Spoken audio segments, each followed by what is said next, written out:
Hi friends, welcome back to my channel Mahakaran. இன்றைக்கி நம்ம பார்க்க போகிறது தொட்டாச்சினிங்கி செடி. தொட்டாச்சினிங்கி செடி வீட்டில் வச்சா ரொம்ப நல்லது.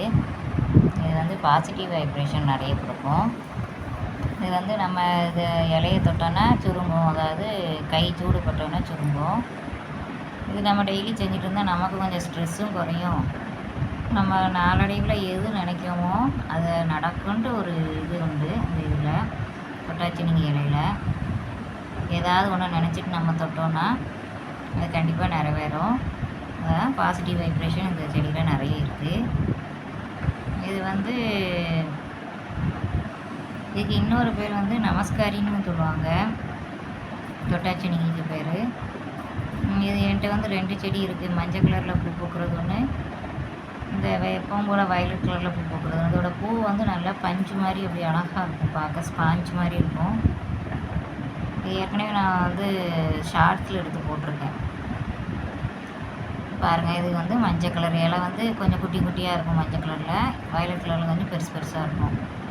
இது சேனக்கிழங்கு, அதாவது சேனக்கிழங்கு லைட்டாக மடம் வந்ததை ஊனி வச்சது, மண்ணில் ஊனி வச்சது இப்போ வெளியில் வந்திருக்கு லைட்டாக.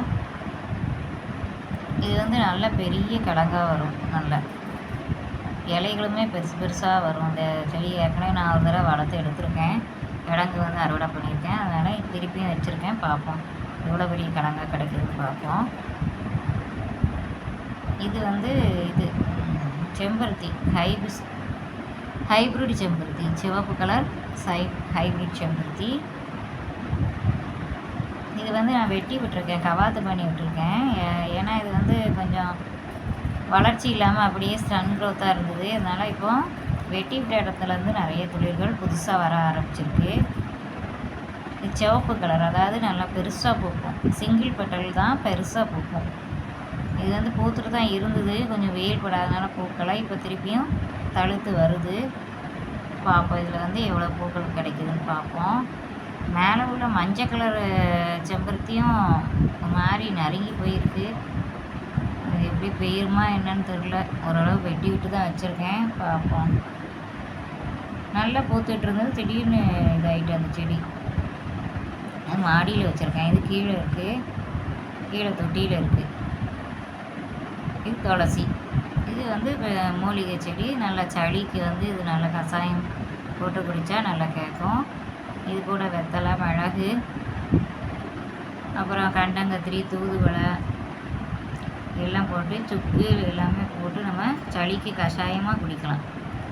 ஓமவல்லி இலை, ஆடாதொடை இலை, ஆடாதொடை சளிக்கு நல்லா கேட்கும். இது எல்லாமே இந்த துளசியோட சேர்த்து நம்ம கருப்பட்டி போட்டு கஷாயம் காய்ச்சி குடித்தோம்னா ரொம்ப நல்லா சளியை நல்லா இறக்கும். இது வந்து என்கிட்ட 2-3 செடிகள் இருக்குது துளசி செடி.